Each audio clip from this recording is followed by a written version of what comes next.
ఫినెహాసు జీవితం మనం ఒకసారి చూసినట్లయితే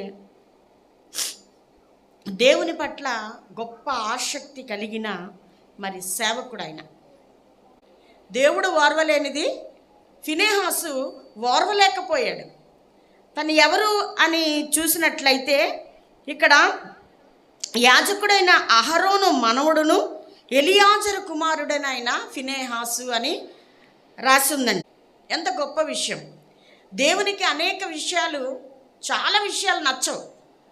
కానీ దేవునికి నచ్చలేదని మనం నచ్చకుండా ఉంటున్నామా? దేవునికి ఏదైతే నచ్చదో అదే మన జీవితాల్లో మనం చేస్తా ఉంటాం. అయితే ఇక్కడ చూసినట్లయితే ఫినెహాసు ఎవరు అంటే అహరోను మనముడును ఎలియాజరు కుమారుడు. ఆనాడు ఇశ్రాయేలీయులందరూ కూడా పాపములో పడిపోయినప్పుడు ఈ ఒక్క వ్యక్తి మాత్రము పరిశుద్ధతలో ఆయనంట అతడు నిలబడ్డాడంట. ఈ కింద భాగాలు మనం చూసినట్లయితే మరి 25వ అధ్యాయం 8వ వచనం ఒకసారి చూసినట్లయితే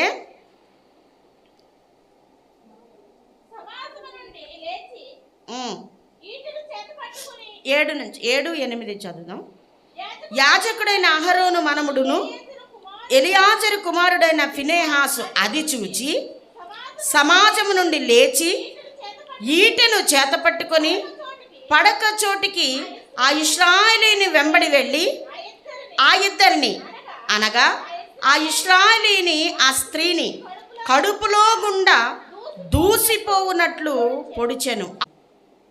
ఎప్పుడైతే ఇద్దరు అక్కడ వ్యభిచారం చేస్తూ ఉన్నారు, ఇశ్రాయేలీయులు పాపములో పడిపోయారని చెప్పాను కదా, అప్పుడు ఇద్దరు వ్యభిచారం చేస్తుంటే అతను వెనకాతలే ఈ ఫినెహాసు వెళ్ళి ఒక ఈటెను తీసుకొని ఇద్దరి మీద నుండి కూడా ఏం చేసేసాడంట, దించేసాడంట. అప్పటికే ఇశ్రాయేలీయుల్లో ఒక తెగులు బయలుదేరింది. ఆ తెగులు ఎలా తగ్గుతుందో ఎవరికి కూడా అర్థం అవ్వలేదు. పాపము చేస్తున్నారు వీళ్ళు, ఆ పాపాన్ని బట్టి తెగులు వచ్చింది, కానీ దీన్ని నివారించేది ఎవరు అని వాళ్ళు చాలా ఆలోచనలు చేస్తూ ఉండగా ఈ ఫినెహాసు నిలవబడి ఏం చేశాడంటే అక్కడ ఇద్దరు పాపము చేస్తుండగా వెళ్ళి పైనుండి ఈటెను దించినప్పుడు ఇశ్రాయేలులోనంట తెగులు నిలిచిపోయింది. 24,000 మంది ఆ తెగులు చేత చనిపోయారంట. ఇశ్రాయేలీయులు వ్యభిచారములో నెక్స్ట్ విగ్రహారాధనలో పడినప్పుడు ఫినెహాసు మాత్రమే పాపాన్ని సహించలేకపోయాడట. అందుకే దేవుడు అంటున్నాడు, నేను సహించలేనిది ఫినెహాసు సహించలేకపోయాడు. అందుకే తను ఒక నిర్ణయం తీసుకొని ఎప్పుడైతే ఆ పాపాన్ని పరిహరించాడో ఇశ్రాయేలీయుల్లో తెగులు నిలిచిపోయింది. 24,000 మంది ఆ రోజు మరి చనిపోయారంట ఈ తెగులుతో. ఎప్పుడైతే ఈ పని ఫినెహాసు చేశాడో వెంటనే ఇశ్రాయేలీయులు ఏమైంది, తెగులు నిలిచిపోయింది.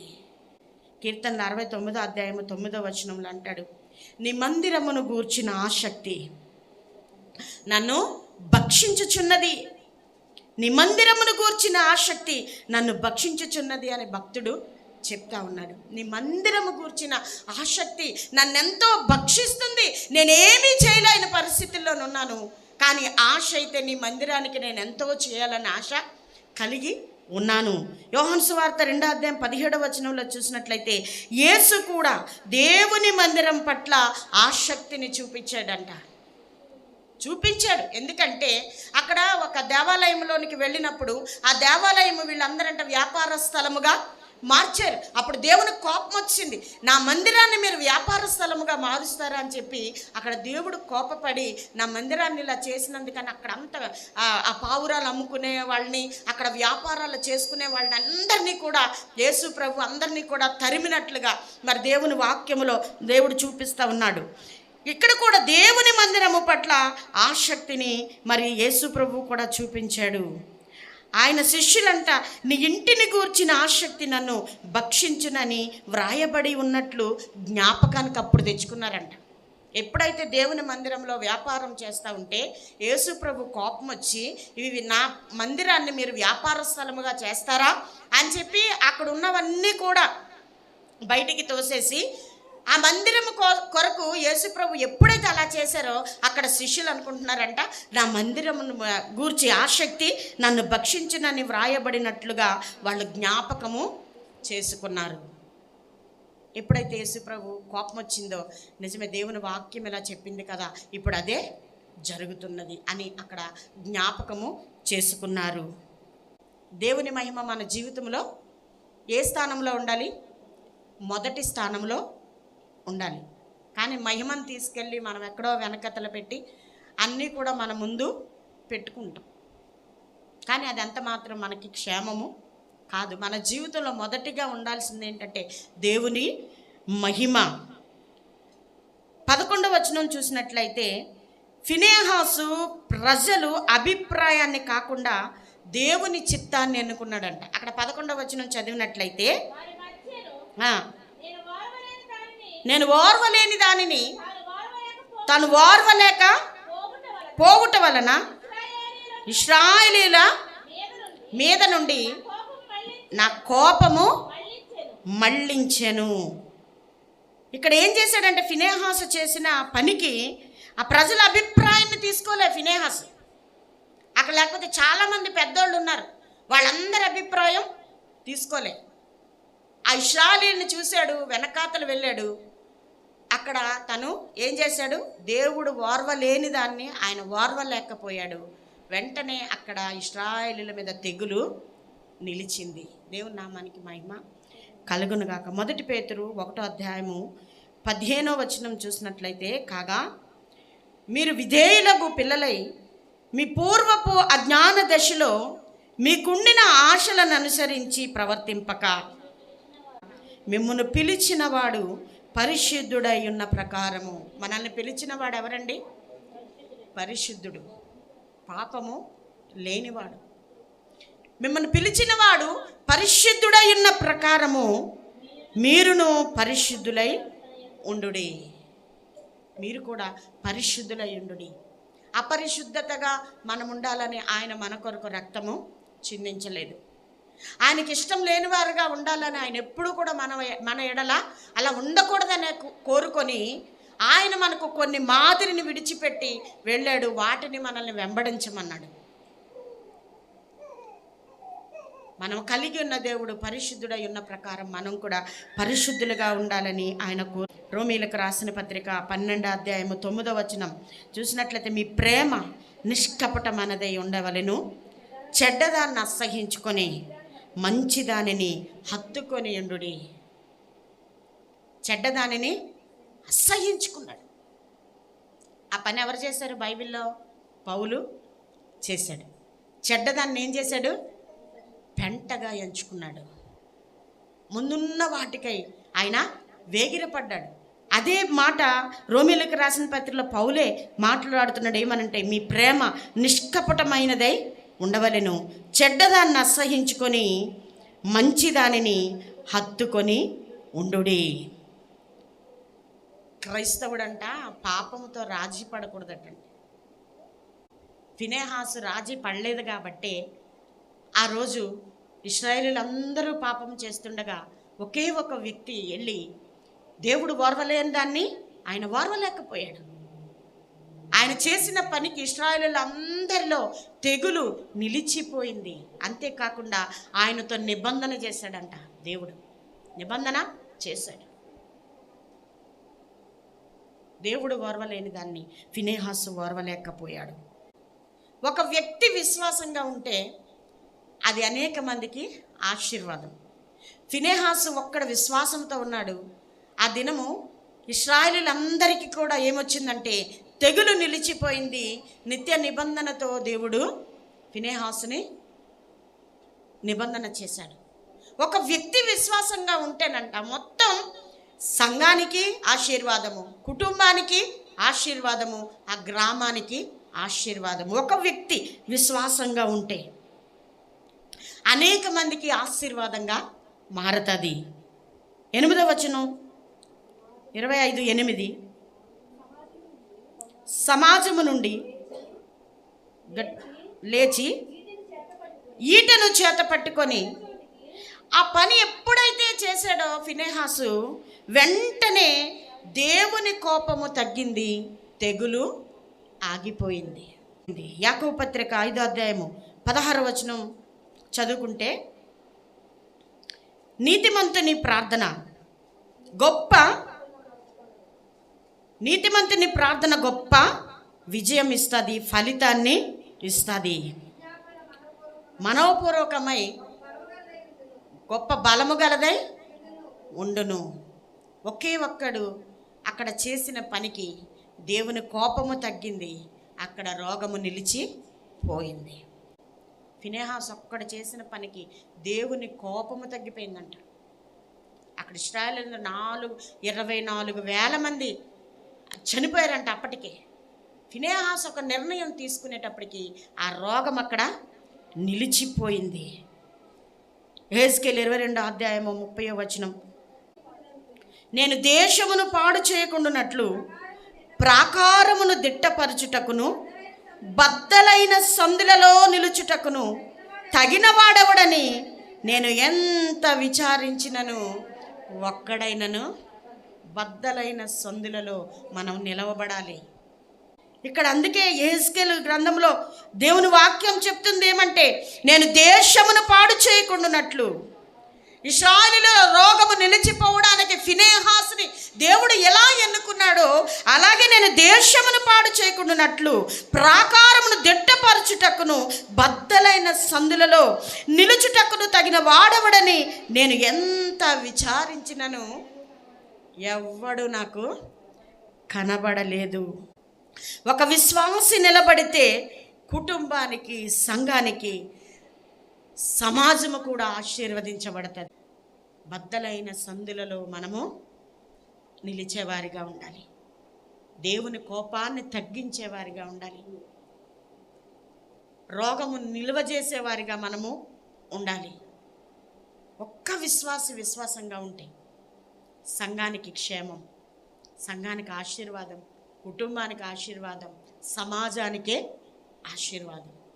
అంటే ఫినెహాసుతో సమాధాన నిబంధన చేసి నిత్యమైన యాజకత్వాన్ని నేను ఇస్తానని చెప్పి ఆయనతో నిబంధన చేసి ఆ యాజకత్వాన్ని ఫినెహాసుకి అనుగ్రహించాడు. హెబ్రీలకు రాసిన పత్రిక 8వ అధ్యాయము 10వ వచనం, ఆ దినములైన తరువాత ఇశ్రాయేలు ఇంటి వారితో నేను చేయబోవు నిబంధన ఏదనగా, వారి మనస్సులో నా ధర్మ విధులను ఉంచెదను, వారి హృదయముల మీద వాటిని వ్రాయుదును, నేను వారికి దేవుడనయుందును, వారు నాకు ప్రజలయ్యుందురు. ఇశ్రాయేలులతో నిత్య నిబంధన చేశాడు దేవుడు. ఏమని తెలుసా? నేను వారికి దేవుడనయుందును, వాళ్ళు నాకు ప్రజలై ఉందురు. ఆ నిత్య నిబంధన, అప్పుడు చేసిన నిత్య నిబంధన ఇప్పటికీ దేవుడు మార్పు లేనివాడు గనకే మన ఎడల ఆయన కృప చూపిస్తూ ఆయన నిబంధనను ఆయన మర్చిపోలేదు. మనం ఏ పరిస్థితుల్లో ఉన్నా సరే ఆయన నిబంధనను జ్ఞాపకం చేసుకొని మనల్ని ఆయన ఏం చేస్తూ ఉన్నాడు? ప్రతిదినము కూడా నూతనముగా వాత్సల్యత మన ఎడల ఆయనకి పుట్టుచున్నది. ఎందుకంటే ఒకప్పుడు నిబంధన చేశాడు, నేను వాళ్ళకి దేవుడనై ఉంటాను, వాళ్ళు నాకు ప్రజలై ఉంటారు. ఆ నిబంధన దేవుడు మర్చిపోలేదు. ఎప్పుడైనా సరే దేవునికి మనము సేవ చేసామా, లేకపోతే దేవునికి ఏదైనా కష్టపడ్డామంటే ఆ కష్టాన్ని అంటే దేవుడు మర్చిపోయేవాడు కాదు. ఆయన సన్నిధిలో నువ్వు ఏ పని చేసినా సరే ఆయన మర్చిపోయే దేవుడు కాదు. ఆయనకు చేసిన సేవ ఎప్పుడు కూడా వృధా కాదు.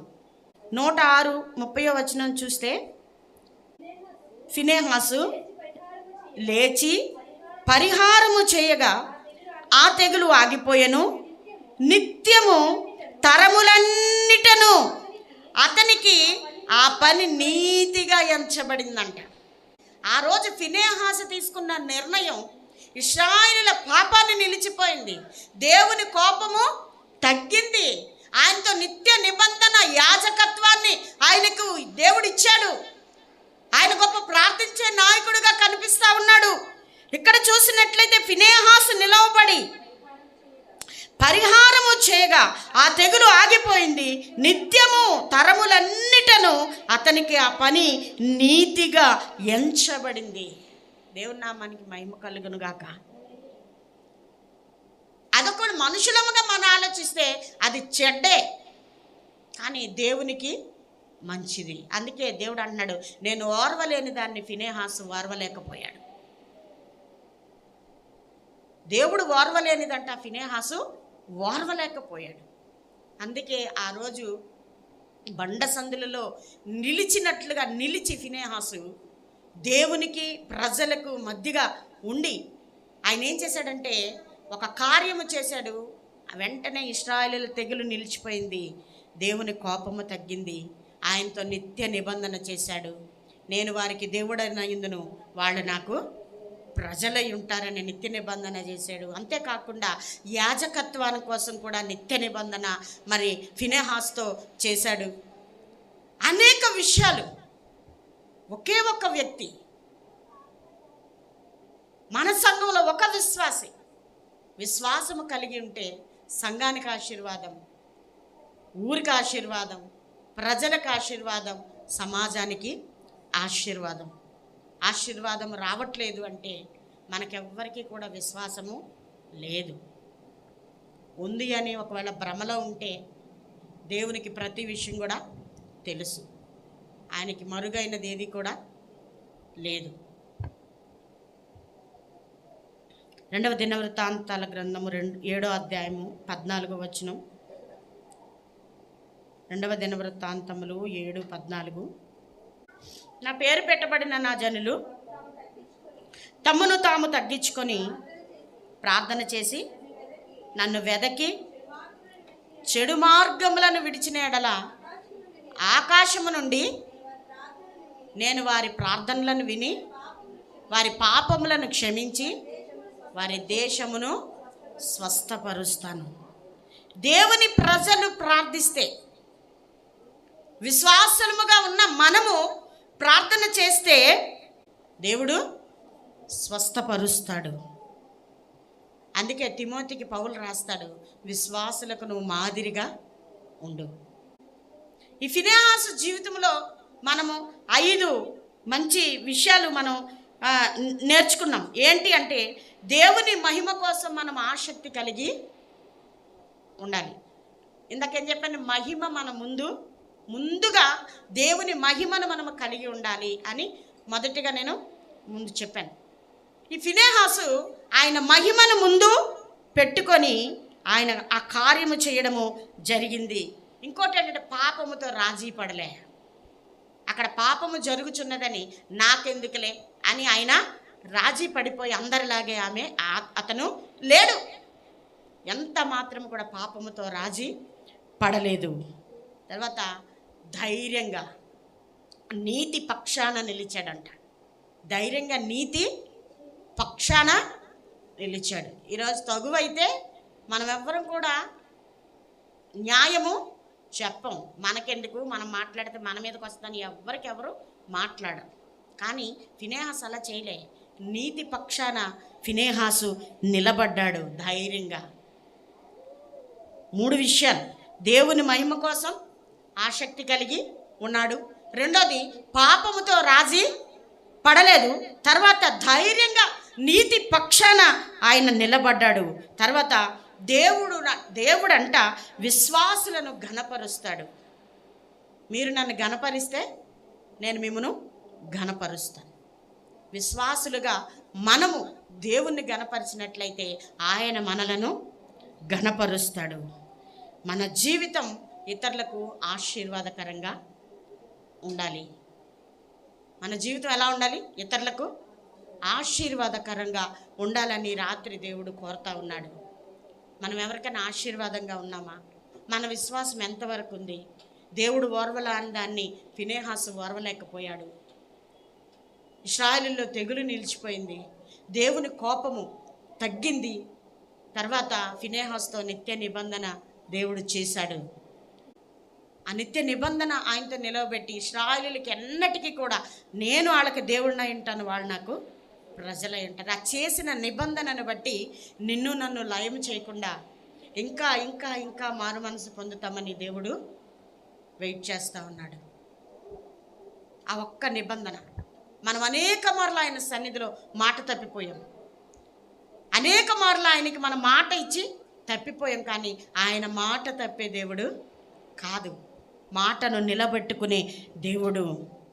ఇప్పుడు కూడా ఫినెహాసు లాంటి భక్తుల్ని ఆయన వెతుకుతున్నాడు, ఎక్కడా కనిపించట్లేదు. పరిశుద్ధతను ప్రేమించే భక్తులను ఆయన వెతుకుతా ఉన్నాడు. సత్యం కోసం నిలబడే వాళ్ళని దేవుడు వెతుకుతా ఉన్నాడు. ఈ రాత్రి పరిశుద్ధత కలిగి ఉన్నామా? నీతి పక్షాన మనం ఉన్నామా? ఏ విషయంలో మనం దేవుని సన్నిధిలో ముందున్నాము అని రాత్రి మనం ఆలోచిస్తే ఫినెహాసు లాంటి వారిని దేవుడు వెతుకుతున్నాడు. ఆయన ఓర్వలేని దాన్ని ఫినెహాసు ఓర్వలేడు. దేవునికి ఏది ఇష్టము లేదో అది మనము కూడా ఇష్టము లేకుండా ఉంటే దేవుడు అనేక విషయాల్లో మనల్ని దీవిస్తాడు, ఆశీర్వదిస్తాడు. మన కుటుంబాలను దీవిస్తాడు, మన సంఘాన్ని దీవిస్తాడు, మన సమాజానికి మనం ఆశీర్వాదకరంగా ఉంటాము.